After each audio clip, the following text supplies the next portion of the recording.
Hello, friends. An extremely sober Cousin Willis here for part 3 of our discussion of ordovician reefs, as in this amazing image by Beth Zakin. I think she finished it in 2016, Paleo Art here. This is a mid-ordovician shallow marine fauna that is assemblage of animals from present-day southeastern Michigan. So it's an ordovician shallow marine environment from really around the same time as our Isle-La-Motte reefs that we've been looking at, and we can see a reef looming in the background to the left behind that beautiful cephalopod. We can see a bunch of crinoids here.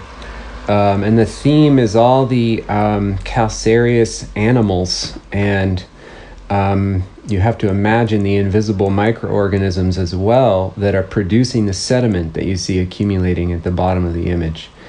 And those funny corals with the orange flower-like heads, the polyps there with the horn shape, those are rugose corals. The gastropod, as in the lower right, those become pebbles, rubble in the sediment, in the sedimentary column. They're so abundant that, they fill that role, and they get sorted by the waves and redeposited and so forth. But these sediments are accumulating on carbonate platforms on the passive margin of Laurentia in the middle ordovician, and also the epicratonic sea, the wonderful shallow sea that spread out across Laurentia in middle ordovician times, and that was so beautifully populated by all these sediment producing creatures that we're going to discuss. But we're going to do it in a comparative framework, folks. A comparative framework.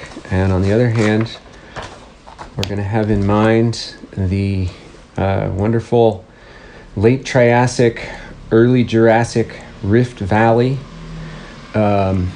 pictured here by Will Sillen.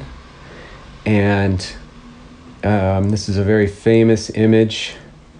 Give myself a little time to talk here. And this is jumping forward from around 460 million years ago to around 200 million years ago. And this is jumping from a shallow marine environment to a continental rift basin. And this is going to serve as our grand comparison between terrigenous clastic sedimentary depositional environment like we see here, earth-derived clastic sediments, that is mountains uplifted like you see in the background there, or pushed up through tectonic forces, uplifted by faulting, or pushed up through tectonic forces, and that becomes the parent rock of these clasts, bits of the parent rock created by erosion. A clast is any piece that is moved around through erosion. So terrigenous clastic depositional environment here, namely a continental rift basin in the late Triassic and early Jurassic, with its characteristic flora and fauna depicted in just glorious precision and abundance. All right, enough of me. God damn it.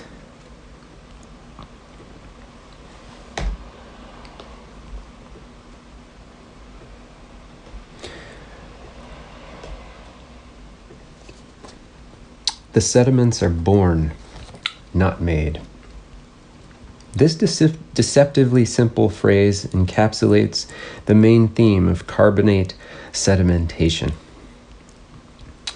It also highlights the differences between such deposits and the terrigenous clastic facies described in other places.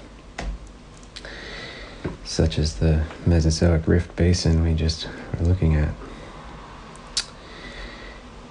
right here. Terrigenous clastic sediments are made primarily by the disintegration of parent rocks and are transported to the depositional environment. Once there, patterns of texture and fabric are impressed upon them by the hydraulic regime. The signatures of such facies are in their sedimentary structures and grain size variations. But carbonate and evaporite sediments are born as precipitates or skeletons within the depositional environment. What this means, grain size variations need not signal a change in the hydraulic regime, because large structures such as platforms are produced entirely by sediments formed in place, and they are self-generating and self-sustaining.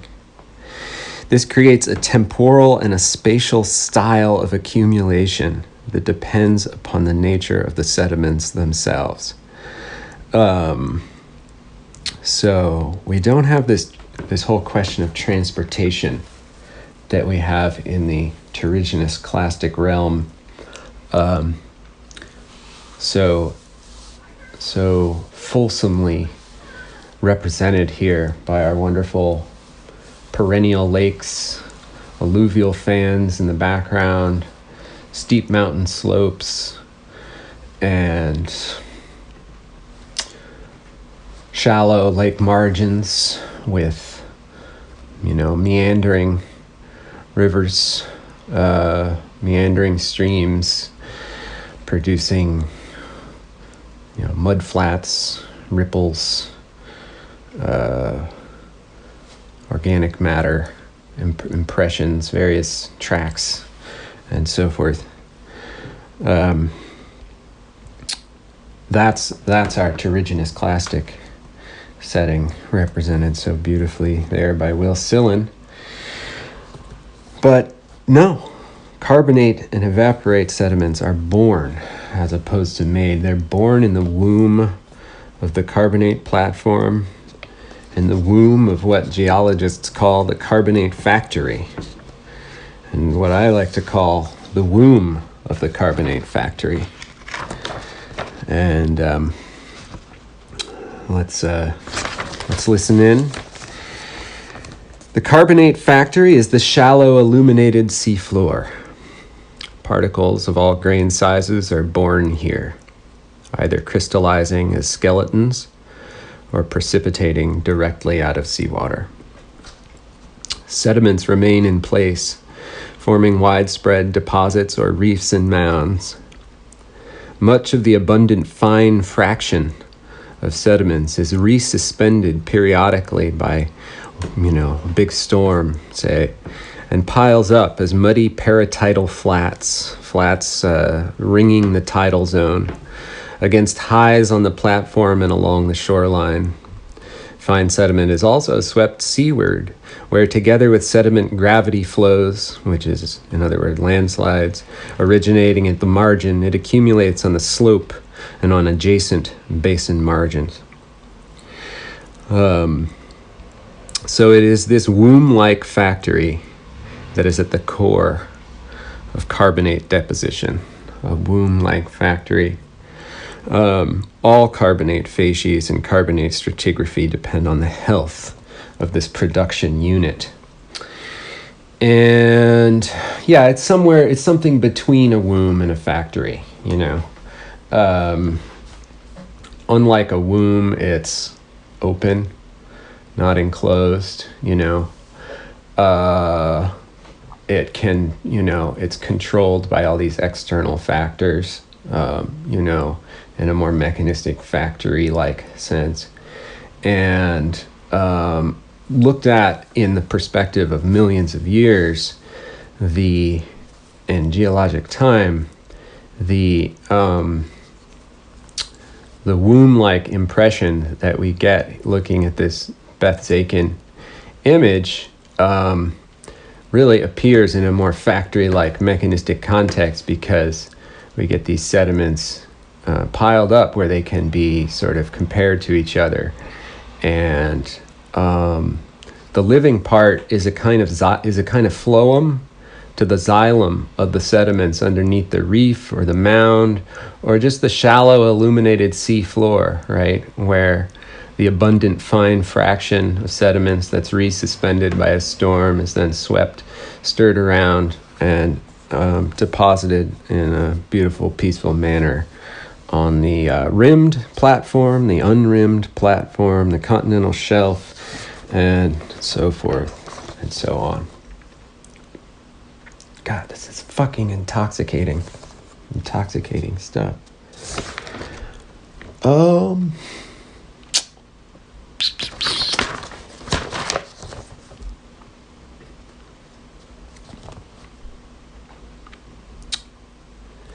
So this womb,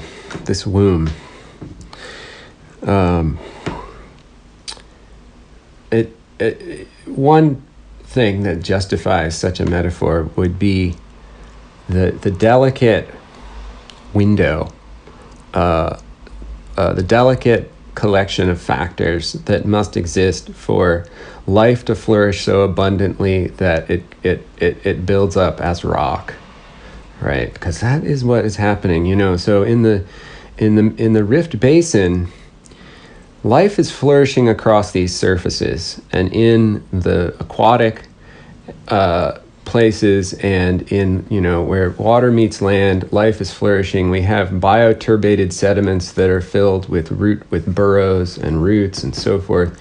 So there is a flourishing of life. There is a phloem of life that leaves its imprint in the xylem of the geologic record. Metaphors, friends, metaphors. We're not afraid of them here at Great Falls Geology. In fact, that's what we're here for in a big way. Geopoetry, friends.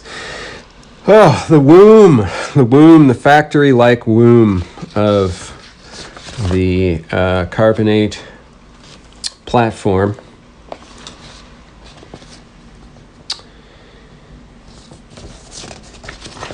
Is caressed by the language of Noel James and Alan Kendall in their introduction to carbonate and evaporite facies models. The soothing clarity of this way of knowing, this beautiful way of knowing. The sedimentology of organism remains should not be equated with their paleoecology. So what we're distinguishing here is the way in which different species in different ecosystems, i.e. paleoecology, can produce a similar sedimentology. So we get similar sized creatures, but they're totally different, you know, maybe corals and gastropods or something like that, but they produce a sediment, a pebble-like sediment that becomes a large grain size within the world of carbonate sedimentology. But organisms are not just sediment producers. Grasses and microbes of various sorts are efficient sediment trappers, binders, and stabilizers. Ichnofauna burrowing through the sediment, moving and sorting particles, ingesting, processing, and excreting sediment, forming grains, pelloids, and diagenetically altering the fine particles. These are everywhere. Everywhere. A boring flora and fauna excavates into grains and hard substrates, and in the process breaks down the carbonate host and produces sediment. Large skeletons form elevations above the seafloor and create new environments. Those are reefs, and we see them looming in Beth Sakin's beautiful image. And the carbonate platform is truly a living thing. And as the biosphere has evolved, its character has varied through geologic time. We're going to return to some of this deep dive stuff, but God, language is beautiful.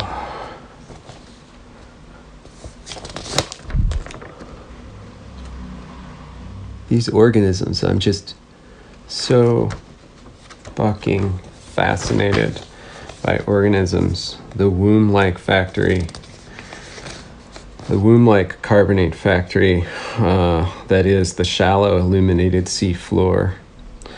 Particles of all grain sizes are born here, either crystallizing as skeletons or precipitating directly out of seawater. And there's a beautiful, beautiful list.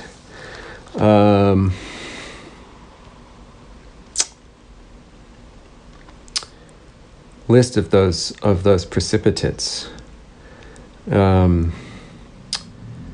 Carbonate particles. We get a biologically mediated precipitation of calcium carbonate in the form of ooids. Gotta look that up. Don't really know what that is. It's biologically mediated, so it wouldn't happen without life. But it's not a piece of an animal per se, I don't think. So that's one kind of precipitate. We also get bioclasts, and here we go. These are the calcareous sheaths, shells, tests, and spicules of the myriad of sessile, burrowing, drifting, or swimming invertebrates, microbes, and algae that live in the shallow and deep water across the environmental spectrum of the marine environment and that produce carbonates. Right? God damn, yes. Sheaths, shells, tests, and spicules. But that's not all. Those are the bioclasts. We also have the lithoclasts, which are the fragments of the consolidated, hardened, or lithified sediment, much of which began as skeletons, right? I.e. chunks of rockified skeletons. But here, another aspect of the incredible flowering aliveness of the reef. Did I tell you my theory that, the reef is the flower of the carbonate platform in the same way that the flower is the flower of the tree? It bears pondering, I think. It really does. But yeah, we get these lithoclasts, chunks of that reef. And another aspect of its life is there's all these phototrophic organisms that are incredibly important in reefs. These corals, maybe even the stromatoporoids that we're going to look at, which are more like sponges. They have these photosynthetic symbionts that allow just a small animal to fucking produce the calcareous skeleton, so it's thanks to the photosynthesis, it's thanks to that sunlight transformed into available energy that the animal is farming in its tissues, the tissues within the tissues. And these are phototrophic, light-eating organisms, these are important. They encrust so much of the reef, and then they get broken off, and they create this light-dependent aspect to the reef, and it's a beautiful thing. It's a beautiful thing. The reef is dependent on all these factors. All the things have to fall into place. Everything has to fall into place in a kind of what they call a depositional window, but what I call the womb of carbonate production. And but here's how they put it. For carbonate production and sediment accumulation to be at a maximum, the environment must be just right. Not too deep, not too shallow. Not too warm, nor too cold. Not too fresh, but not too saline either. Not too much terrigenous clastic sediment, and not too many nutrients, but neither too few nutrients. So all these things have to fall into place. And water, and this is paralleled by another beautiful kind of rock that I don't know if we really have time to get into too much, the evaporite. has an interesting Goldilocks window as well. But organism biology, in the case of the carbonates, is primary. And we'll come back to these things, because this is another, takes time to adequately caress the reality of carbonate rocks for the first time in one's life, really. I mean, speaking for myself. And I finally have some of the kind of basic concepts that allow me to do this with the help of these brilliant writers and thinkers that I love so much, writing these textbooks.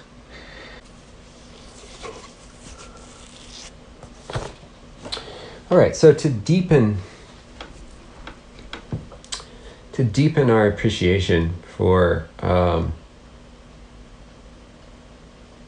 I guess what's readily visible in the present day to the geological paleontological observer of this beautiful, paleo art of Will Sillen. So we have a kind of reconstruction, a kind of hypothesis. But what's visible today are, for example, this amazing stratigraphic sequence here of basically finely laminated lake bottom deposits of a large persistent lake, finely laminated dark mud lake bottom deposits, now shale. The lake dries out and we get a saline conditions in which some evaporites are created, that thin light band of carbonates running through the middle there, and then on top coarser sandstone of a higher energy depositional situation. Another image of the same closer up, we can see in that coarser sandstone at the top those slanting marks running through that bicolored zone. That would be what's called cross bedding, and basically had a current depositing sediment in on the lee side of a ripple, building up as the ripple migrated along, building up sediment, and then more ripples came and partially carved away the sediment was already there, but left more. And obviously we have a change in the source of those sediments, but it looks like similar current patterns probably. So here's another wonderful image that sort of encapsulates some of the aliveness of the Turner's Fault, of the sandstones deposited in that Rift Valley setting. These are climbing ripples, so-called, and it's basically muddy water flowing along, pretty gently flowing along, making ripples in the mud as it flows, but also continuously piling up such that those ripples never erode. They just pile. The new incoming ripple doesn't erode the previous ripple, it just piles on top of it. So we get these somewhat slanted bands of cross bedding coming across that stone. Paleo current was from right to left. Another example here, this one kind of more complicated, with paleo current from now mostly from left to right. More complicated, I think, in that we have a larger dune structure, perhaps. Sand entering a kind of beach setting, getting blown around, but more sand is always coming in. This is all just to take us back to Will Sillen. So, we can see some of those dunes perhaps right in the foreground. We can see those slanted hills, the fanglomerates in the background, and then we can see the fault scarp in the mountain slope there above the fanglomerate hills, the lake bottom deposits. But yeah, right in this mud that these theropods, the big dinosaur in the middle there is a theropod.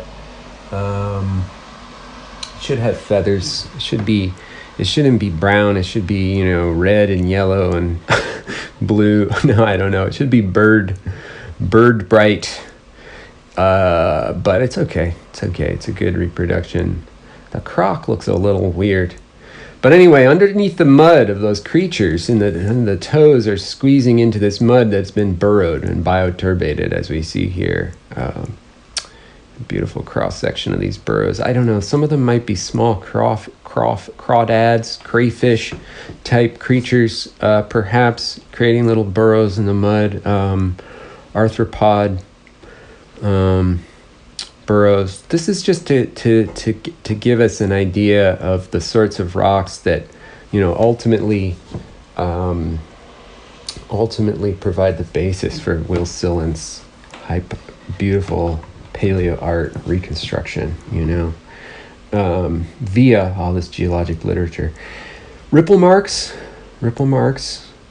kind of explain themselves, except they're just shockingly well preserved over and over again. And of course, classic dinosaur footprints. These are some in situ tracks from right below the Turner's Falls Dam. And so, we see some of those evaporites, we see the sandstones, we see the mudstones, we see a whole fauna and some flora in the painting, although I don't have I could have put in some pictures of flora. But yeah, that's in this this world of rifting.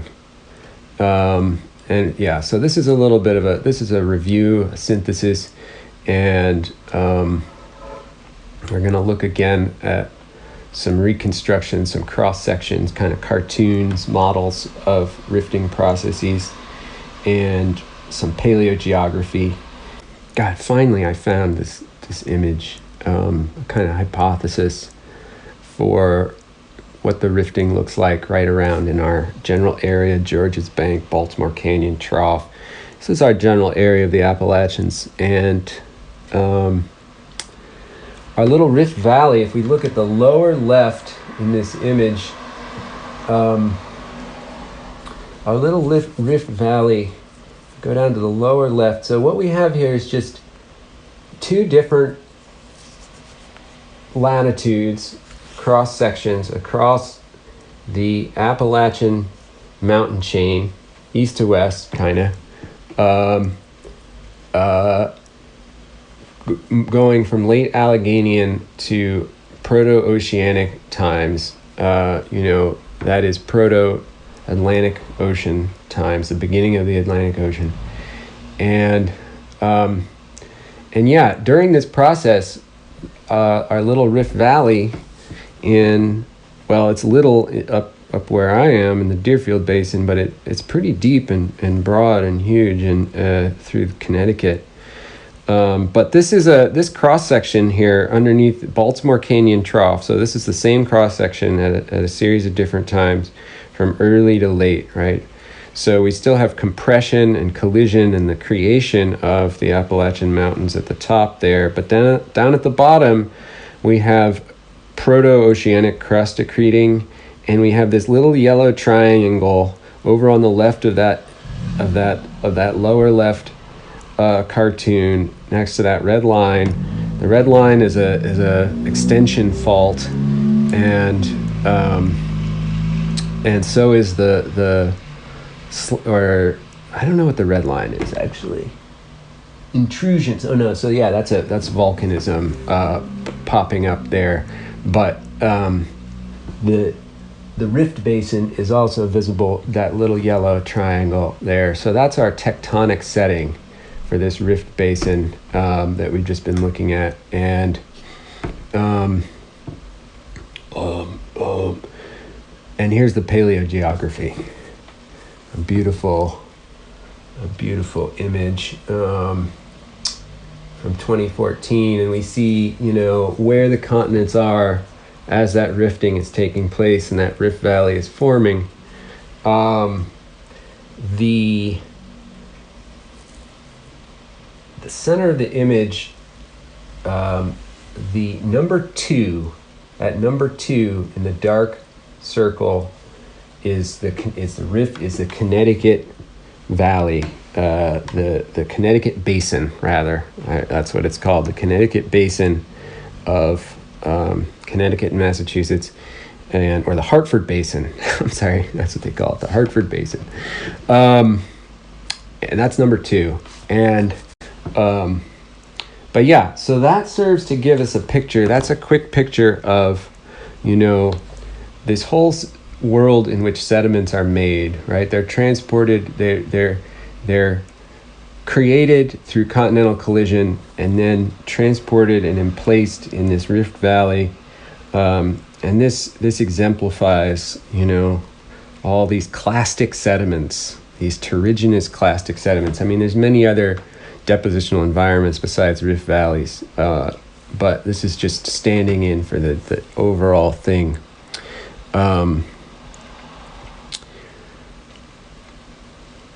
Yeah, because terrigenous clastic sediments have to be made by the disintegration of parent rocks and then transported to the depositional environment. And the patterns of texture and fabric are impressed upon them. That cross-bedding, we saw patterns of texture and fabric, for example, that cross-bedding, the ripple marks and so forth are impressed upon them by the hydraulic regime. They're also impressed upon them by, you know, burrowing and stuff. But in the carbonate case, they're born, right? Born in the womb of the factory. And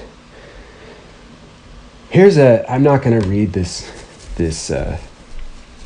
complex slide, but it can be read, and it's profitably read, because it contrasts these situations, the carbonate and the terrigenous clastic situation of rock formation. And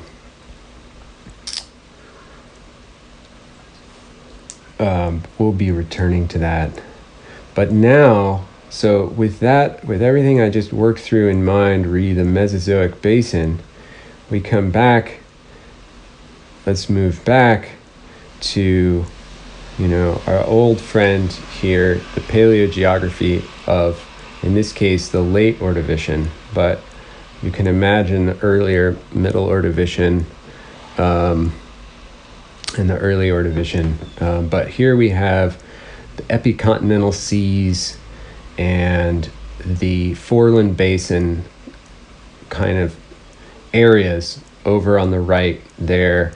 Under the words Appalachian Basin province, we have the Taconic Mountains.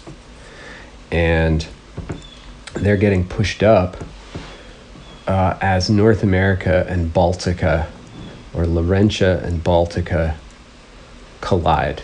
And, you know, there's various reconstructions, but this is a good possibility. You notice the two bands of mountains, the Taconic Mountains and then the volcanic island arc. They're getting closer as the Grenville rocks are both sucking down, falling down, pulling themselves down through subduction, but also getting shoved up because you got Baltica coming in from the other side. So it's a complicated, very active tectonic world we're in here. And yeah, that inland sea is actually, we can see on this image, the carbonate shelf, they put it on the eastern side of the Taconic Mountains, you know, present day eastern, but there are also carbonate shelves in the inland sea. And the inland sea was higher and lower, and, you know, this is just a cartoon here, this nice block diagram, just to give us an idea of the general relationships that are better represented by this actual paleogeographic reconstruction, and we see that complicated zone of the tectonic mountains over on the right, and we see that inland sea is the Appalachian Basin, and then beyond that is the epicontinental sea that's now called the Cincinnati Arch, but here in the late Ordovician it's covered because the seas are pretty high, and it's the world of our old friend, Beth, the Beth Zakin image. And that image is representing a world in the mid-Ordovician in right to the left of the U in UMD there in the mid-continent province. That's where this diorama, that's what it's depicting. And god damn, it's a glorious, glorious thing.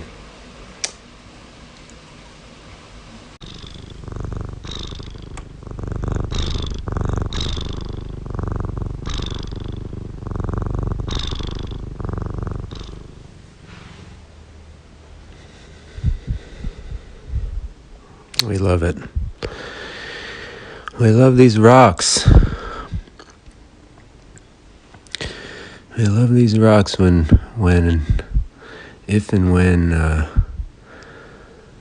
we become able to enter inside them imaginatively and,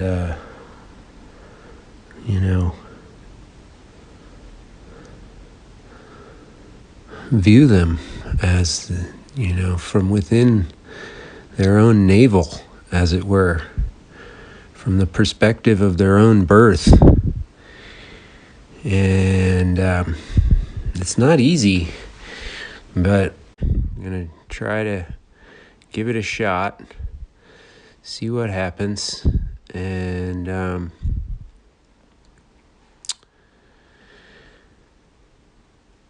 start with this glorious, glorious stromatoporoid, which you've heard me mention. Stroma, Greek for layer,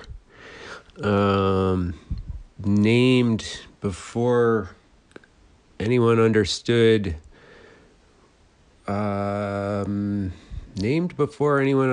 what kind of animal it was, for sure.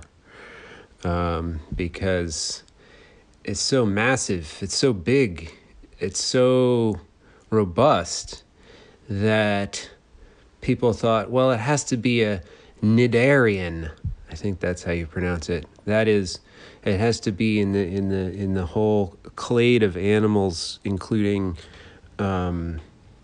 jellyfish and corals and these little animals that are very active, even when they're sessile.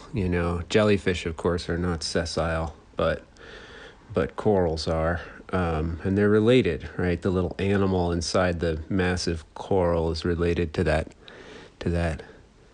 lacy, scary jellyfish. I think some cnidarians almost have eyes. It's really, really wild. Gotta look into that more. But yeah, anyway, this is a stromatoporoid, not a cnidarian, but a sponge. And I think they only clinched that maybe in the 60s and 70s when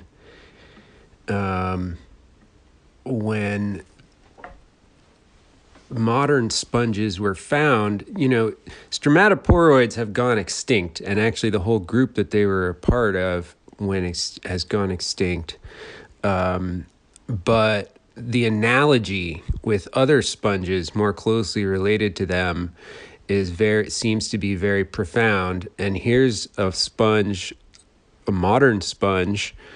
You can, I don't know which patch of color in this image is in fact the organism in question, but it was named Stromatospongia. That's the genus. So I think with reference to stromatoporoids, and it's part of the case for the sponge nature of the stromatoporoid. What the fuck is a sponge? I don't know. It's a really, really, really basal animal. So it's so basal. It's the lineage is so early branching within the huge array of all animals that it lacks tissues and organs. So it definitely has cells. All life is cellular, composed of cells, reproducing, and that's how it reproduces. All life reproduces. All life has cells. But sponges are almost like straddling the boundary between kind of colonies of single-celled organisms, sort of fractally multiplied into a larger thing that you can see. It's almost like that.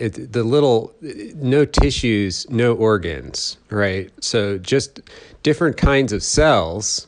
The different cells act as tissues and organs, sort of, or analogously to them, but just these little flagellated cells lined up in these weird little pores that keep the water moving, and the water moves through. Other cells excrete a calcareous skeleton,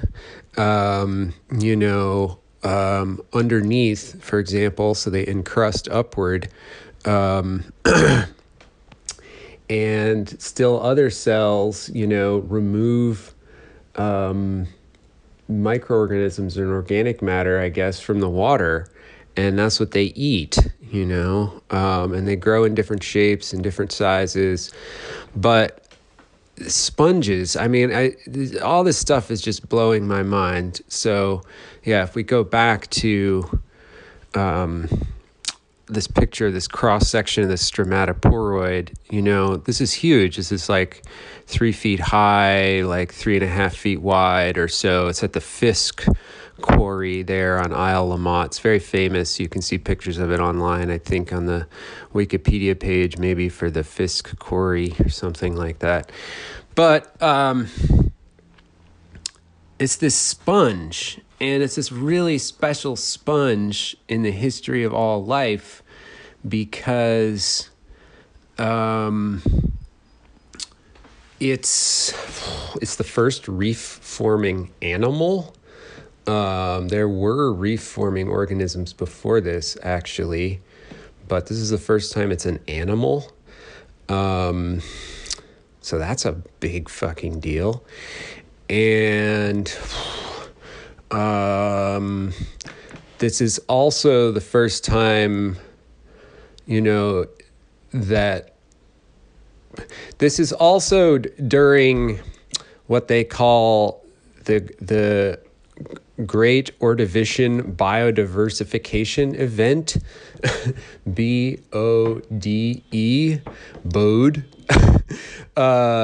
or just the Ordovician radiation. It's different from the Cambrian explosion, when the body plans of all, I guess we could say,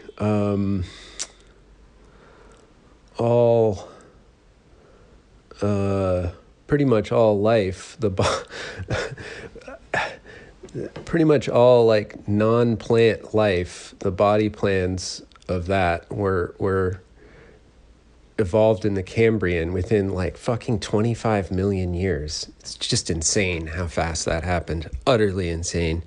But also pretty fast. And then there was an extinction, big extinction, blah, blah, blah. But anyway, during that Cambrian times, there was no reef-forming organisms. There were except for stromatolite reefs, these calcareous microbes, these cyanobacteria, mats that both trapped sediment and also formed these layers of carbonates. Their little bodies either were, carbonate precipitation took place in the stromatolite, I think. So it's a kind of micro environment where carbonates were formed, even though it's not carbonates that start out as skeletons the way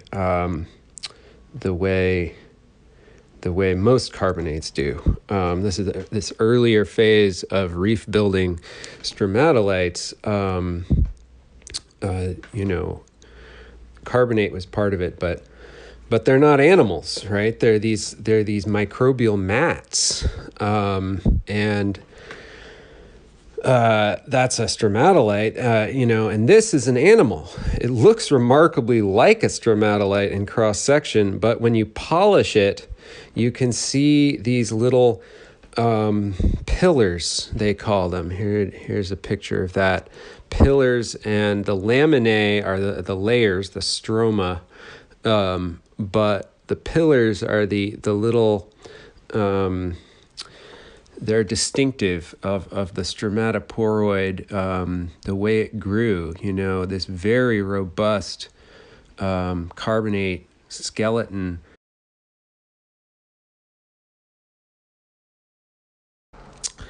Those structures, which were, like modern reefs, constructed by large, usually clonal elements, which average greater than 5 centimeters in size, and were capable of thriving in energetic environments. And that's the key. So basically waves and swells coming in off the ocean, but the reefs are the clonal elements greater than 5 centimeters,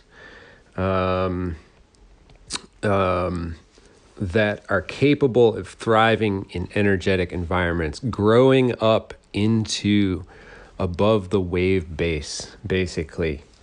So that's a reef, right? And so with the stromatoporoid, what we're looking at is the first animal that could do that. The first time a metazoan took it upon itself to say, fuck it, fuck the pummeling. We're going to do it anyway, And this clonal creature in the early middle ordovician evolved this calcareous skeleton and started to do that, started to grow up above the wave base. Like I was saying, the cyanobacterial mounds, the stromatolites, also did that, but they weren't animals. So there's a shift. There's something new is happening here on and this is what we get on Isle-La-Motte. I think the earliest evidence of stromatolites, which either were in an energetic environment or show the ability to the potential to persist in an energetic environment. These encrusting stromatolites, I guess, I think I'm using these words right. I mean, encrusting stromatoporoids, and you can see they I'm not sure. I can't tell from my quick reading of, admittedly not all the literature on the Chazy Reef, but I can't quite tell if it's supposed to be a calm, shallow marine or more energetic, shallow marine with a lot of waves. But probably both. I don't know. We'll see. Questions for the future. In any case, here's, we've just been looking at the vertical cross sections of the stromatoporoids, but we have these horizontal cross sections, these nipply, ripply, beautiful surfaces here. Two stills from the previous video showing, the way they look when they're eroded in a certain way, and also when they have, mold and mildew and the black lichens and mosses and stuff growing on them. And that's our real magical creature here in a way. That's our reference point for this this limestone. But this sort of epitomizes the carbonate shelf, the carbonate factory, the womb-like factory of the world at the time, in a way. But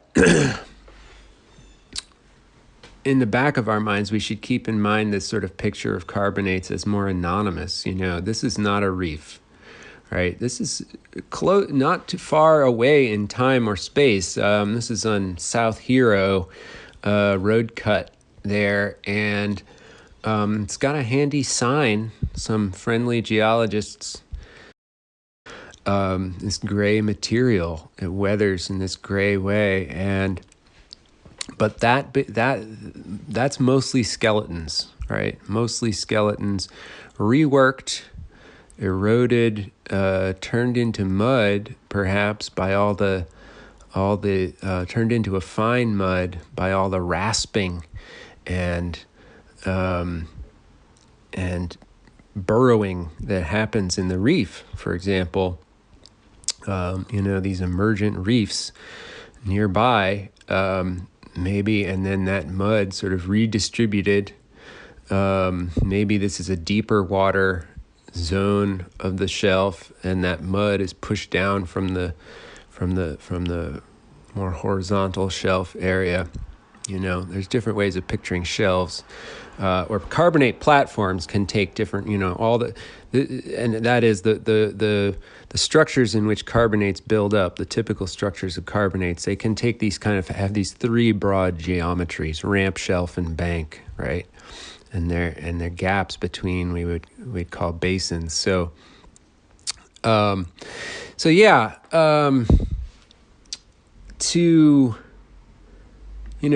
we have to get inside this womb if we're going to kind of be able to grasp the rock as a whole, somewhat in the same way as we did with the sandstone, with the different features of the sandstone, tectonic setting, paleogeography. But the point is, with carbonates, it's really biology that leads the train, that leads the procession of things we have to consider if we're to love this stuff adequately. So these are biological rocks, and they're biological in their very material, right? In their birth, they're birthed biologically via the post-mortem remains of spicules and shit. And then things happen to them, as we see here, incredible tectonic playful faulting and pressure. You see, I think basically a kind of vertical crunch going through, with the left-hand side of this outcrop and the right-hand side crunched together and sort of buckling together there in the middle. That's all tectonic overprinting. That's what they call it, tectonic overprinting. And I guess this would be a thrust fault, a small thrust fault, I think would be another term for it. But again, you can see that bedding, that carbonate bedding, that comes from life, and microorganisms, not only these sort of big charismatic colorful sessile animals and colonial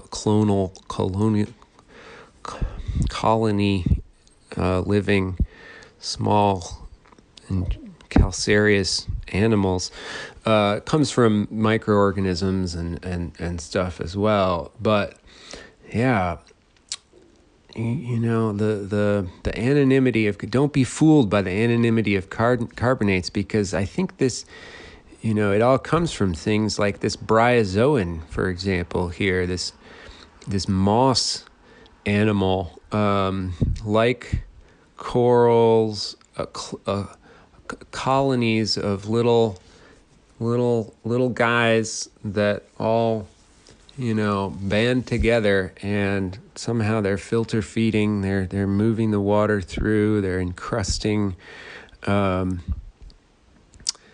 old friend the gastropod, sliming along on a nice big foot, grazing on the algae, probably. And yeah, we looked at this. This is quite a beautiful diorama, or paleo art, and you do see a little gastropod down there, right at the bottom of the middle of the image, labeled. You also see rugose corals, the wrinkly horn-shaped corals with the tufts of orange, wavy orange polyps coming out the top. And here's a crazy fossil. These are really in the Chazy Reef. I don't know if I found them exactly, but this one is somewhat encrusted, and you can see how they kind of grow. The thought is it fell over at a certain point and then started regrowing upward again. And I think they can grow up through the sediment, or they can be sort of embedded in a stromatoporoid, maybe even symbiotically, as we see in this cross section from this paper about spatial competition between stromatoporoids. So yeah, I'm just, you know, the texture, the bedding of the rock, I guess, you know, this is an open shelf, and you know, these sediments are being pushed in from, or blown in from areas where they're being produced, and the production rates are changing, and what is being produced is changing in these little ways, depending on ecosystem changes, and we get these bedding layers, I guess, you know, something like that. But it all goes back to these crazy little animals, you know, it's because the stone is biological through and through. So this might be a rugose coral that I found, this mysterious, very distinctive, but to me, mysterious fossil. I don't know if it's a nautiloid, maybe in cross-section, or a rugose coral in cross-section. Here's a whole nice, beautiful whole rugose coral with that wrinkly or rugose skeleton wrinkles as it grows bit by bit, kind of like a tree year after year. Seasonally, you can actually count their rings just like in a tree. But it also has this horn shape. So yeah, I don't know if this is a rugose coral. Maybe they're definitely supposed to be in the Chazy Reef, but how to recognize them and how to tell them apart from the cephalopod shell, you know, which also has a wrinkly exterior and a conical shape, and in cross section, I don't know. It seems like it to me like it could look superficially similar to an uneducated but learning person like myself. So here we come back to the stromatoporoid. You know, all these organisms, they're all evolving rapidly, and this whole existence of bryozoans, corals, gastropods, this whole assemblage of sort of reef-dwelling animals is really evolving for the first time, and coming into place as a kind of assemblage around the time of the Chazy Reef. And this diagram gives us that. It puts that in perspective of the entire history of the entire Earth from the perspective of reefs. And that is some cool shit, man. And this really repays meditation. So let's start with the periods column on the left. The Archean eon is the earliest. It starts around 4.5 billion years, so here we don't really see the beginning, but it passes into the Proterozoic eon at 2.5, and that's just an arbitrary, convenient kind of amount that they just chose. There's nothing that specifically says it has to be 2.5.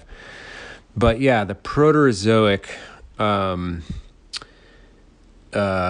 is the kind of the time before there was much life going on. And you see life really just gets going around 600 million years ago. So 10% plus or minus of Earth's history has life, has like large multicellular life. Before that, there's stromatolites and mats. And fascinatingly, those single-celled life forms actually go right back. And they're not always stromatolites, that is domal mounds that build up and up, but there's still evidence of single-celled life, mats, slime, right back to the very, very earliest possible places that it could be found, it is found. So, like, anywhere in really old rock where it hasn't been metamorphosed so much that it's just, you can't even see these things anymore. They do find, you cut these cross sections and polish it up, and what do you see? But pretty clear evidence of slime, sedimentary slime, living slime, in the sort of interlayered with the sediments in the ancient of ancients sedimentary rock at the right depth, wherever it could be, it is. So on one hand, life is there from the very beginning, seemingly, amazingly. On the other hand, it only really begins to come into its own in this kind of crazy psychedelic way, right before the Cambrian, in the Ediacaran and the Cambrian, and the Cambrian is a big shift. Then we get the Ordovician radiation. There's a whole fascinating history to just biodiversity. It's very strange. It's not a smooth, continuous upward trend. There's mass extinctions, but there's also these weird plateaus in time where just the Earth is not really getting more biodiverse. It's just kind of staying the same. It's just kind of maintaining. But definitely I think basically in the Mesozoic and Cenozoic, we have a pretty continuous expansion of biodiversity. But anyway, this is turning into a long one, but it's good for me, and I hope you like it. I hope the 1.75 listeners that are still with us. It's just good for me to talk about the history of life. Just such as I can in the presence of the Chazy Reef, such as I can manage to invoke it here.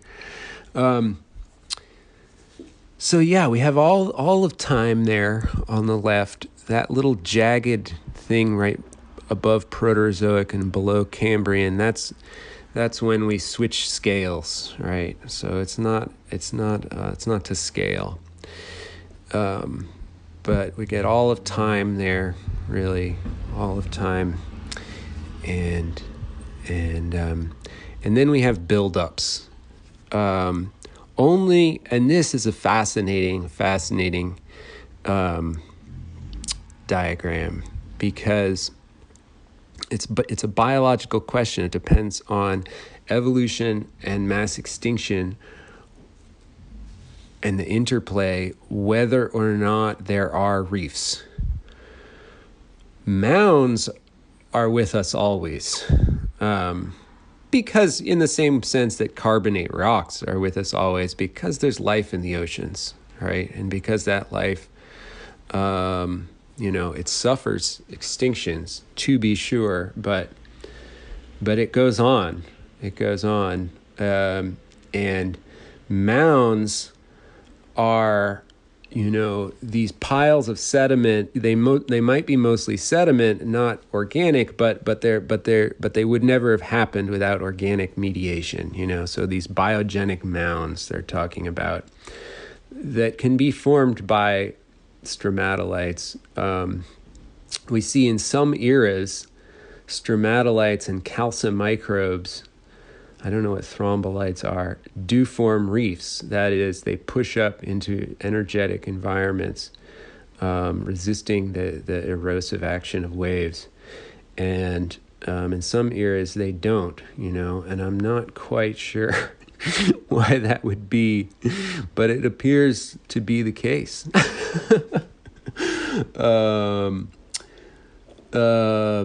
We see the Cambrian, no reefs. The early Ordovician, still no reefs, just mounds, even though we have the early beginning of sponges and something called archaeocyathans. And then in the middle Ordovician, there it is, this turning point in the history of life. Not only stromatoporoids evolve and sponges, but also bryozoa, corals, and all these new creatures. And the first time animals do that, push up above the wave base, there is in the Ordovician, and demonstrated in the Chazian. But each of those arrows on the right is a mass extinction, a very clear one between the Triassic, Jurassic, and so forth down there, Devonian, Carboniferous, all these boundaries that are defined by mass extinctions. And at the end of the Devonian, stromatoporoids go extinct, and there are no more reefs. There are no more reefs, all up until the middle of the Triassic, in which corals evolve, and these modern corals, and then they get wiped out somehow, not extinct because they come back, but they're at the I guess the beginning of the Cretaceous. Something suppresses those corals, and the rudists come in, and the rudists are these crazy clams, these bivalves. So here's a picture of a reef, of a rudist reef, in the present day exposed. I don't remember where this was. You could look it up. I found it quickly, but it's dramatic as fuck for sure. I mean, look at it. So these are clams. These are bivalves. So that's new. We have these different organisms that are capable of forming reefs. That's the point. And they go extinct and they come back. And we can't see this without thinking with a chill that, of course, there's a missing arrow on this image. They made it in 1992. They should have known then. They could have known then, if they're really honest with themselves, that there was a full-on mass extinction underway that is one of there's a missing arrow, and it's right there in the present at 0. And I need to learn about it, but I'm pretty sure corals are perhaps among the most vulnerable, the most directly in the line of fire of this mass extinction, because I think it's going to be, and it already is, and there's no question that it's really going to affect the oceans and oceanic life most drastically, and perhaps if it's really bad, wipe out, I don't know. Is there a possibility that it wipes out the reef forming animals, and the earth maybe goes 20 million years without reefs? Maybe. I don't know. But it bears thinking about, and because I think it's quite possible, and maybe I'll look it up, and maybe I'll report back. But death is we live in this world of death. We live in this crazy world of death and knowledge, really, because the knowledge that is sort of just accreting and just fountaining upward from this world is crazy. At the same time, it's all this death. So anyway, that's fun. Fuck. Okay. This beautiful paleo art by John Agnew. Also, this one's not really depicting a reef at all, just a shallow marine open shelf, I guess, but it looks reef prone.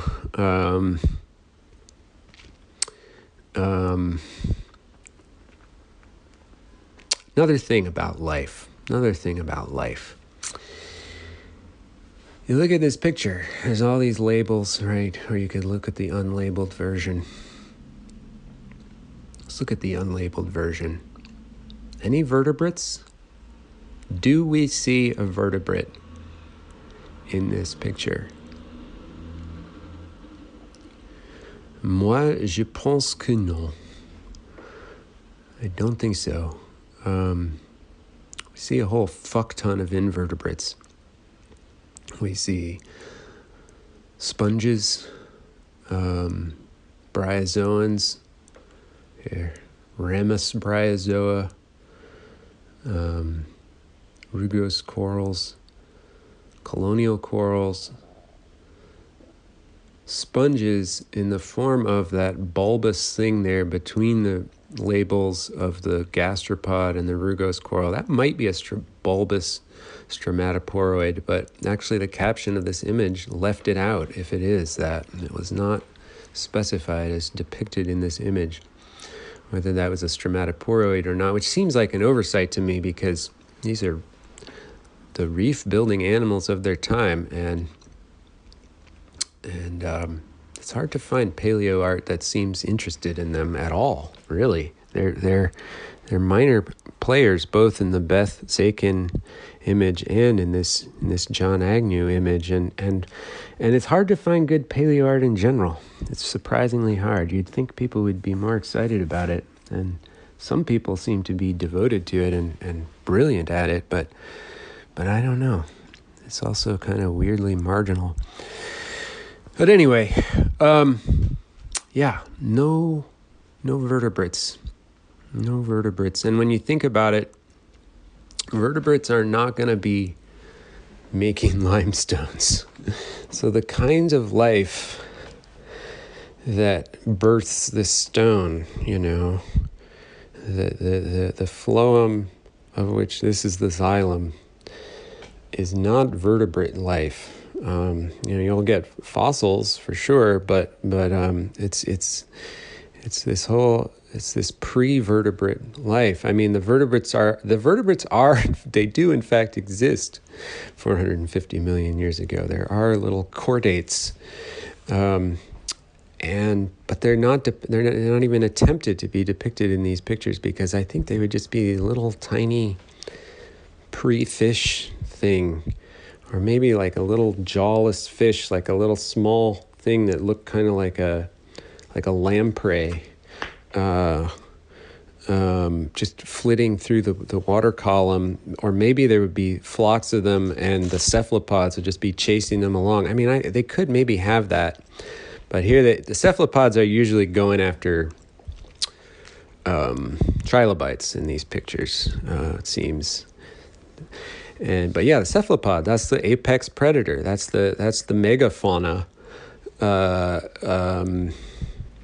Well, those are different, but the predatory megafauna of its time is the cephalopod. I think those fuckers got up like meters long, I think. Big ones, you know, munching, I guess, the trilobites.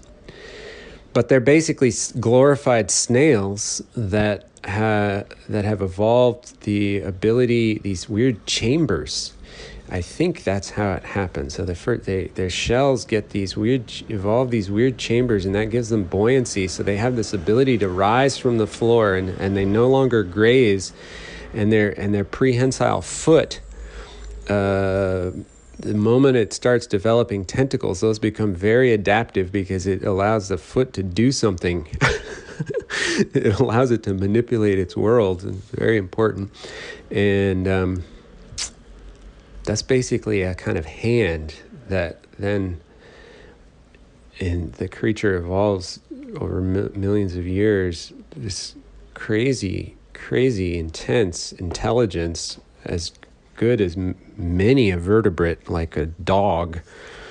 Like, I think cephalopods can be basically their intelligence can be tested in laboratories, and they're like as smart as golden retrievers or something. They can recognize individual people. Anyway, there's their ancestors. By this time, they've lost the shells entirely, but they still have the jetting mechanism that I think sort of begins with these crazy chambers.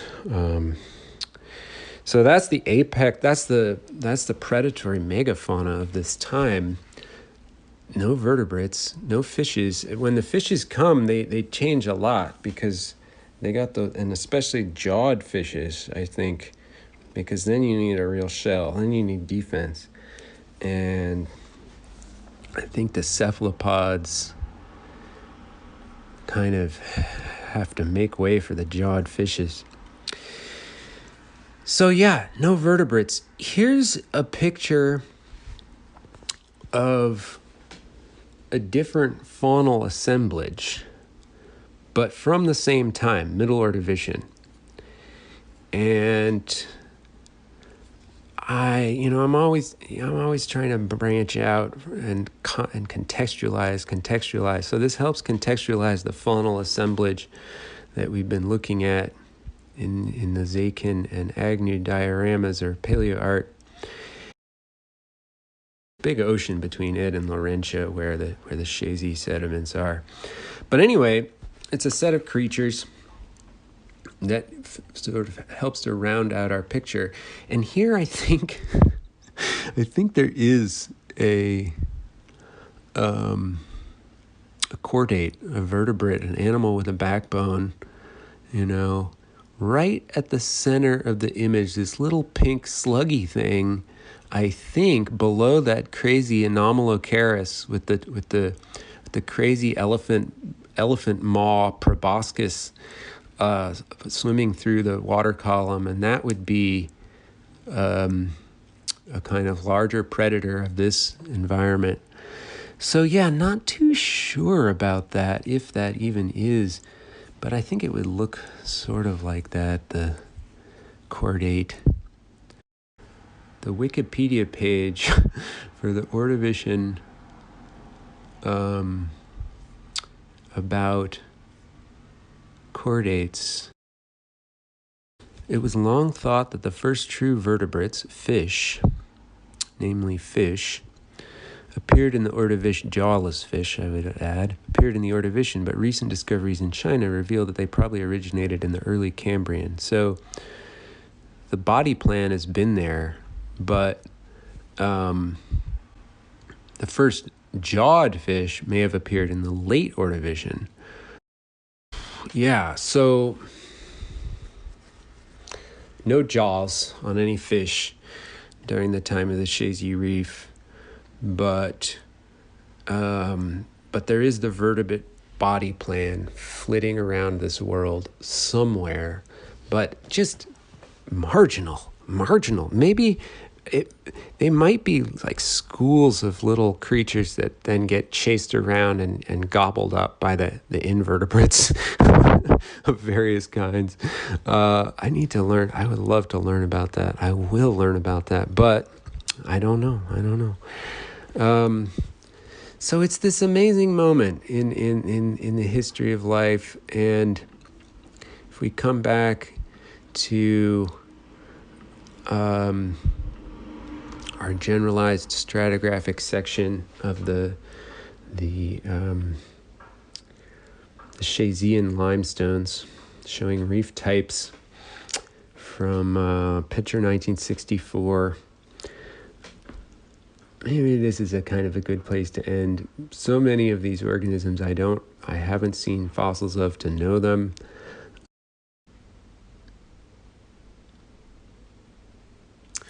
And with that, I think let's put in these diagrams that I like. I don't know, I'm not going to try to talk about them. Starting places for further study. Good diagrams help you get the aliveness of the rock